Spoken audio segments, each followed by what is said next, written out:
अपनी बेबाकी के लिए मशहूर जब राजकुमार ने उड़ाया था अमिताभ के सूट का मजाक।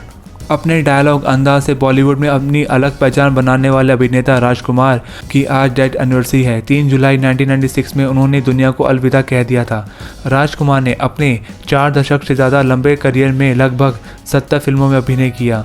उन्हें भारतीय सिनेमा में सबसे सफल अभिनेताओं में से एक माना जाता है।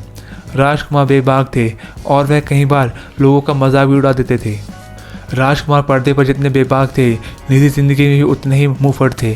क्या आप जानते हैं कि कई बार सितारे उनके साथ काम करने से बचते थे। राजकुमार को लेकर कई किस्से भी सुनाए जाते हैं। उन्हीं में से एक बेहद दिलचस्प किस्सा है जो अमिताभ बच्चन के साथ हुआ यूँ था कि जब राजकुमार ने एक बार एक पार्टी रखी थी जिसमें इंडस्ट्री के सारे सितारे आए थे।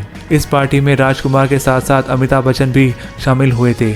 इस पार्टी में अमिताभ बच्चन सूट बूट पहनकर आए थे और उनसे मिलने वाले लोग सभी उनकी तारीफ कर रहे थे। ये सब राजकुमार नोटिस कर रहे थे। वो अमिताभ के पास गए और बोले कि जानी, मुझे तुम्हारा सूट बहुत पसंद आया। ये सुनकर अमिताभ बहुत खुश हो गए और तुरंत उन्हें दुकान का पता बता दिया। फिर उन्होंने राजकुमार से पूछा कि क्या उन्हें भी ये सूट सिलवाना है।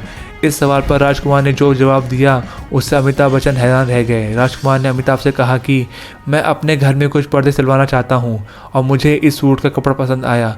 कहा जाता है कि जब अमिताभ ने ये सुना तो वह बिना कुछ बोले उस पार्टी से चले गए। हालांकि पूरी इंडस्ट्री राजकुमार की मजाकिया अंदाज से वाकिफ थी। किसी को उनकी बात अच्छी लगे या बुरी, इससे उनको कोई फ़र्क नहीं पड़ता था। राजकुमार बस अपनी ही बात कह देते थे। राजकुमार का बॉलीवुड में एक अलग ही रुतबा था क्योंकि फिल्मों में आने से पहले वो महिम थाने में सब इंस्पेक्टर की नौकरी कर रहे थे।